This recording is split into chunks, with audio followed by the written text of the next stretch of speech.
안녕하세요. 결혼 1년 만에 이혼한 30대 여성입니다. 결혼 1년 만에 이혼한 게 무슨 자랑이라고 이렇게 사연까지 보냈냐 하실 텐데 저라고 좋아서 보낸 게 아니에요. 솔직히 아직도 정말 친한 친구 몇 명한테를 제외하곤 이혼했단 말도 못 꺼냈으니까요. 그리고 그나마 제가 이혼한 걸 아는 친구들도 제가 어쩌다 1년 만에 이혼을 한 건지는 모릅니다. 남편이 짠돌이라서 이혼한다는 게 어찌나 쪽팔리던지 차마 말할 수가 없었거든요. 그리고 이제 와서 말이지만 결혼할 때만 하더라도 저는 남편이 짠돌이라는 게 싫지 않았어요. 아니, 오히려 좋다고 생각했죠. 허세만 가득해서 폼잡기 좋아하고 그래서 주변 사람들한테 하루가 멀다 하고 술 싸고 밥 싸가며 허풍 떠는 인간들보다 훨씬 낫다고 실리를 아는 사람이라고 생각했으니까요. 그런데 정말이지 뭐든지 간에 정도가 중요한 거였어요. 정도가. 이제 전 남편이지만 그래도 편의상 남편이라고 치고 아무튼 저희 남편은요, 그냥 무조건 아끼는 사람이었어요. 심지어 누가 봐도 비효율적이고 비상식적인데도 말이죠. 그리고 지금 생각해보면 연애 때도 그랬어요. 기분이니 분위기니 하는 건 장사치들 농간에 놀아나는 거란 식이었고 게다가 다행이랄지 저한테만 그랬던 게 아니고 그냥 세상 모든 사람한테 그랬거든요. 심지어 자기 부모님한테도 말이에요. 그러니까 저는 그게 문제라고 생각할 수가 없었습니다. 그냥 저 사람 성격이 원래 저런가 보다. 워낙 절약에 몸에 배서 그런가 보다. 그렇게만 생각한 거죠. 게다가 남편과 제가 연애를 하던 당시만 하더라도 그때는 저희 둘 다 중소기업에서 적은 임금을 받으며 다녔기 때문에 남편의 그런 태도에 크게 불편을 느끼지는 못했어요. 어차피 쓸래야 쓸 돈이 없었고 그렇다 보니 저 역시 싼 걸 찾아다니는 경우가 있었으니깐요. 게다가 남편은 입버릇처럼 사치 부리지 말고 차곡차곡 모아서 노년에 재밌게 놀러나 다니며 살자고 했습니다. 그래서 더 남편의 씀씀이에 불만을 갖기보단 오히려 체계적이고 실속이 있다고만 생각했지 이토록 지질이 궁상으로 살자는 뜻일 거라곤 감히 상상치도 못했네요. 아무튼 그렇게 남편하고는 2년의 연애를 하다가 남편 나이 32, 제 나이 30의 결혼 이야기가 나왔습니다. 그리고 그것도 돌이켜 따져보니 그 무렵 정부에서 신혼부부한테는 이런저런 세제 혜택을 줄 거라는 뉴스가 쏟아져 나왔던 때였어요. 그러니 아마 남편도 어차피 할 결혼이면 지금이 적기다 그런 생각을 했던 거 아닐까 싶은데 그거야 본인이 끝끝내 아니라고 하긴 하더라고요. 그리고 다시 본론으로 돌아와서 그래서 이제 프로포즈를 받았는데 사실 여자라면 다들 자기 나름대로 결혼식에 대한 어떤 환상 같은 게 있잖아요. 게다가 또 살면서 제가 드레스 입어볼 일이 있으면 몇 번이나 있겠나 싶었죠. 그런데 남편이 먼저 마치 선수라도 치듯이 하는 말이 요즘 스드메니 뭐니 그게 한두 푼이 아니라더라 하면서 그거 다 낭비네였잖아. 그리고 그런 말도 하다못해 저랑 둘만 있을 때 하면 그렇게까지 서럽진 않았을 텐데 드레스샵에서 그것도 직원들 앞에서 그런 소리를 해대니 제가 어찌나 민망하고 쪽팔렸는지 몰라요. 그래서 아닌 게 아니라 그때 파혼 이야기까지 나오기도 했었습니다. 눈치도 없고 배려심도 없고 초치는 소리나 해대는 부정적인 남자랑은 도저히 못 살 것 같다고 제가 헤어지자 했었거든요. 그런데 그때 이런 상황을 알게 되신 어머님께서 저를 따로 부르시대요. 참고로 앞서 말씀드린 대로 연애 때부터 남편이 워낙 짠돌이었잖아요. 그러니 남편이 자취를 한 것도 아니고 본가에서 부모님과 함께 살았음에도 불구하고 몇 번이나 그 본가에서 데이트를 하곤 했었죠. 그래서 자연히 어머님 아버님도 몇 번이나 뵀던 거고요. 아무튼 그렇게 어머님을 만났는데 어머님이 제 손을 꼭 쥐시고는 미안하다 하시더니 웬 봉투 하나를 건네주셨습니다. 남편에게는 말하지 말고 저 원하는 드레스랑 메이크업 하는데 보태라고 하시면서요. 그러니 정말이지 어떻게 보면 남편이 아니라 어머님 때문에 결혼을 했다고 해도 과언이 아니에요. 하지만 결혼 생활이란 게 결국 남편과 저 두 사람이 만들어가는 거잖아요. 그러니 지금도 돌이켜 생각해보면 제가 참으로 생각이 짧았다 싶어요. 그리고 하는 김에 좀 더 푸념을 해보자면 신혼여행도 말이죠. 저는 꼭 하와이로 가고 싶었거든요. 그런데 남편이 달러가 지금 얼마나 비싼 줄 아니 모르니 해대더니 무조건 일본을 고집하는 거예요. 엔저라서 무조건 지금 가는 게 이득이라면서요. 그리고 거기까지는 저도 남편 말이 아주 틀렸다고 생각하지는 않았습니다. 그래서 그래, 이번엔 일본 가고 하와이는 다음에 가자. 대신 신혼여행인 만큼 호텔은 좋은 곳으로 가자. 다른 건 몰라도 야경을 볼 수 있으면 좋겠다. 그랬더니 남편도 흔쾌히 걱정 말라며 자기가 그 정도 센스는 있는 사람이라나요? 그런데 일본에 도착하고 나서야 황당한 상황을 맞닥뜨렸어요. 저희가 4박 5일 동안 머물기로 한 호텔이 관광 호텔인 것도 부족해서는 떡하니 유흥가 한복판에 위치해 있더라고요. 게다가 야경은 무슨. 호텔을 둘러싼 수많은 술집 간판들이 내뿜는 네온 사인들이 제가 볼 수 있는 야경의 전부였지요. 너무 서럽고 화가 나서 위약금을 내더라도 당장 취소하고 좋은 데로 옮기자고 했습니다. 그랬더니 남편은 저를 달래거나 제 화를 가라앉히기 위해 노력을 하기는커녕 위약금을 내고 싶으면 제 돈으로 내라는 소리만 해댈 뿐이었어요. 그리고는 하루 종일 관광하고 다니면 호텔 와서는 자기 바쁠 텐데 그러면 침대만 푹신푹신 좋으면 됐지 뭐가 문제냐면서 저더러 까탈스럽게 굴지 말라나요? 진짜 신혼여행이고 나발이고 당장이라도 짐 싸서 그냥 집에 가고 싶은 심정이었습니다. 하지만 그때만 하더라도 솔직히 차마 용기가 나질 않았어요. 당장 친정부모님한테는 뭐라 말씀을 드리나 그런 생각도 들고 친정부모님은 제 부모님이시니 이해해 주신다 치더라도 친정부모님의 친인척분들부터 시작해서 제 주변 사람들은 도대체 무슨 생각을 할지 거기까지 생각이 미치니 결국 제가 할 수 있는 건 남편한테 어떻게 이럴 수 있냐고 원망을 토해내고 속상한 마음을 토로하는 것뿐이었죠. 그리고 그렇게 결국 저는 저대로 남편은 남편대로 기분이 상해서는 말 그대로 신혼여행을 망치게 된 거죠. 그리고 지금 생각해보면 그때부터 이미 남편에게 조금씩 정이 떨어지기 시작했던 것 같습니다. 그때부터 남편이 돈돈돈돈 할 때마다 뭐랄까 화가 나고 사람이 날카로워지는 게 한마디로 신경이 곤두서는 기분이었거든요. 그러다 한편 결혼한 지 반년이 지나가던 무렵 제가 회사를 나와 아주 작게나마 제 사업을 시작하게 됐어요.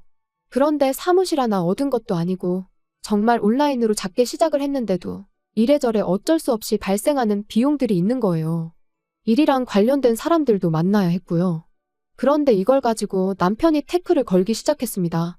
돈을 벌기도 전에 써제끼는데 재미가 들렸다면서. 저를 마치 사업가라는 타이틀에 취해서는 여기저기 돈이나 펑펑 쓰고 다니는 여자 취급을 하더라니까요. 참고로 사업을 시작할 때부터 운영하는 내내 남편한테서 이런 한 푼 받아 써본 적이 없어요. 전부 다 제가 직장 생활에서 벌은 돈으로 충당했고 부족한 건 대출받아 썼거든요. 생활비는 연애할 때와 마찬가지로 남편과 정말 칼같이 나눠서는 반반 부담을 했고요. 그런데 남편이 그렇게 잔소리를 해대니 남편 말 맞다나 그게 피가 되고 살이 되긴커녕 제 귀에는 마치 굳은 살처럼 박혀서는 나중엔 뭐라건 간에 넌 떠들어라 난 안 들린다 그렇게 되더라니까요. 사실 남편이 돈 앞에서 절절매게 된 데에는 나름의 사연이 있긴 했어요. 제가 다 줄줄이 말하진 못했지만 사실 결혼하고 이후로 남편하고 번번이 돈 문제로 부딪히곤 했는데 그걸 알게 되신 어머님께서 말씀해 주시길 실은 남편이 어렸을 땐 시댁 형편이 지금보다도 훨씬 안 좋았었답니다. 그리고 그런 상황에서 어머님은 어린 아들에게도 뭐가 됐건 간에 아껴 쓰길 가르치셨는데 문제는 형편이 나아진 이후에도 남편의 태도는 달라지지 않더랍니다. 언제 또 힘든 나날이 찾아올지 모르니 매일같이 대비를 해야 한다면서요. 그리고 어머님 아버님은 어쨌든 남편이 그렇게 된 게 당신들 때문이라고 생각하고 계셨기 때문인지 그런 남편을 말리지도 어쩌지도 못하셨던 거죠. 그런데 저로서는 연애할 때는 그나마 일주일에 한두 번 만나서 데이트할 때나 보던 모습을 이제 하루가 멀다 하고 지켜봐야 했으니 말 그대로 스트레스가 이만저만이 아닌 게 저 인간을 내가 평생 감당할 수 있을까 싶더라고요. 그리고 그런 남편에게 결국 두 손 두 발 다 들게 된 일이 있었으니 친정어머니가 저희 집에 오셨던 날이었어요. 아무래도 제가 사업을 시작하고 바빠지자 제가 집안일에 좀 소홀해질 수밖에 없었는데 저는 이 부분 같은 경우도 솔직히 남편이나 저나 하는 일이 달라서 그렇지 어쨌든 맞벌이를 하고 있던 거잖아요. 그러니 집안일도 무조건 제가 할 일이라고만 볼 수는 없다고 생각했고 그러니 집안일이 밀리는 것도 전적으로 제 책임이라고만 생각하지는 않았거든요. 그런데 저희 어머니께선 그래도 아내인 제가 너무 손을 놓고 있는 거 아닌가 싶으셨는지 저를 도와주신다고 반찬 몇 가지를 해오셨더라고요. 그래서 제가 감사한 마음에 얼마라도 드리려고 했는데 어머니께서 버럭 화를 내시며 친정엄마가 딸한테 이 정도도 못해주냐 하시더니 그냥 나가서 커피나 한잔 하자시대요. 그래서 어머니를 모시고 동네에서 핫하다는 카페에 갔습니다. 그리고 커피를 마시다 보니 가꾸어진 빵들이 나오고 있길래 집에 가서 드시라고 빵도 좀 사드렸지요. 그런데 그날 저녁 퇴근한 남편이 냉장고를 열어보더니 무슨 반찬이 이렇게 많냐면서 투덜투덜 이걸 다 제때 못 먹으면 돈 낭비니 어쩌니 잔소리를 해대는 게 아니겠어요? 그래서 제가 아니 그냥 기분 좋게 좀 먹으면 안 되냐? 왜 먹기도 전에 괜히 그런 소리를 해서는 사람 기분 나쁘게 하냐 하곤 받아쳤습니다. 그리고는 우리 엄마가 해다 주신 거니까 당신이 안 먹어도 내가 다 먹을 거니 걱정 말라 했죠. 그랬더니 남편도 이제 마땅히 할 말이 없었는지 입술만 삐죽거리더니 이내 식탁 위에 있는 빵을 보고는 저건 또 다 뭐냐고 묻더라고요. 그래서 어머니가 반찬도 많이 해다 주셨고 그래서 빵 좀 사드리면서 우리 먹을 것도 좀 샀다 했더니 순식간에 얼굴빛이 달라져서는 얼마치나 사드렸냐는 거예요. 그래서 저도 솔직히 왜 묻는지 그 의도가 뻔히 보였으니까 싸우기도 싫고 해서 금액을 속였습니다. 3만 원치 산 걸 10,000원어치만 사드렸다고요. 여담이지만 제대로 말했으면 100% 부부싸움감이었어요. 일전에도 이와 비슷한 일이 몇 번이나 있었거든요. 그리고 저는 그 정도 했으면 남편이 그냥 넘어갈 줄 알았는데 어이가 없게도 남편이 빵을 담아온 쇼핑백에 있던 전화번호로 전화를 걸어서는 저랑 저희 어머니가 다녀간 시간대를 얘기하며 얼마치나 샀는지 확인해달라고 하는 게 아니겠어요? 기가 막힌 건 물론이고 동시에 어찌나 쪽팔리던지. 그리고 당연히 카페에선 저희 상황을 알 턱이 없었으니 고지고대로 말을 해줬고 말 그대로 난리가 난 거죠. 부부간에는 신뢰가 가장 중요한 법인데 제가 거짓말을 했다는 게 자기는 용납이 안 된다면서요. 그래서 저도 처음엔 미안하다고 했어요. 나쁜 의도가 있었던 건 아닌데 일전에도 이런 문제로 다툰 적도 있고 하니 나도 모르게 줄여서 말하게 됐다고 솔직하게 털어놓기도 했고요. 하지만 남편은 계속해서 그래도 거짓말을 한 건 용납이 안 되네 어쩌네 해대더니 결국은 돌고 돌아 또다시 제 씀씀이를 트집 잡기 시작했습니다.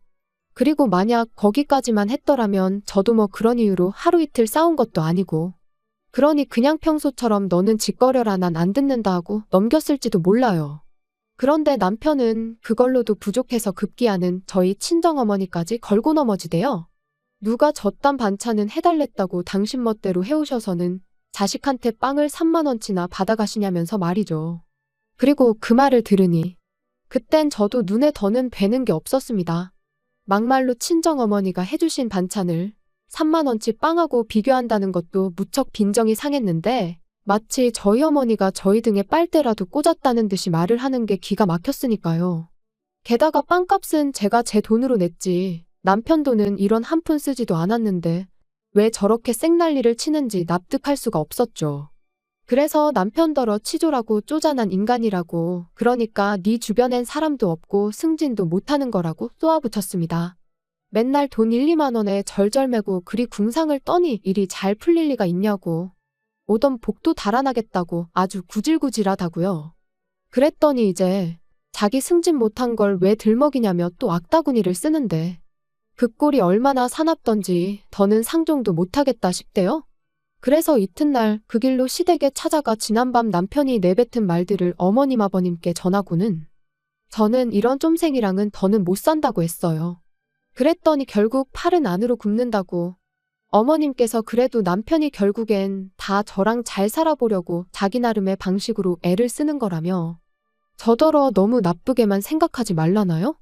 그리고는 어머님이 뭐 따끔하게 혼을 내주시겠다는데 제가 남편이랑 이런 일로 부딪힐 때마다 어머님한테 하소연을 해가며 살아야 한다 생각하니 그것도 막막한 게 어차피 헤어질 거면 한 살이라도 젊을 때 헤어지는 게 낫겠다 싶었습니다. 그래서 그 길로 남편한테 짐 챙겨서 나가라고 했어요. 어차피 월세니까 네가 안 나가면 내가 나갈 거고 그럼 너 혼자 월세 다 내고 살아야 한다면서요. 그랬더니 이 쫌생이 남편이 말로는 헤어지기 싫다면서도 짐 싸서 나가더라고요.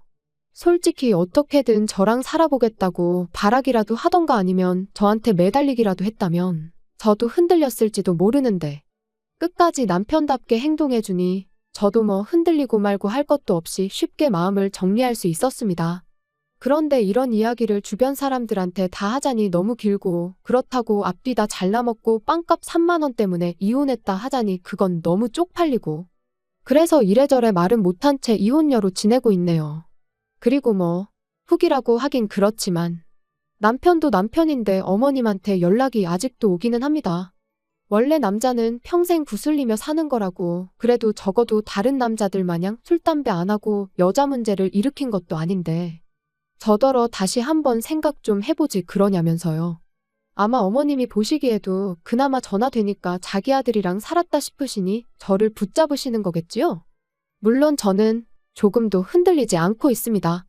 오히려 그런 연락이 올 때마다 그때 헤어지길 정말로 잘했다는 확신만 들어요.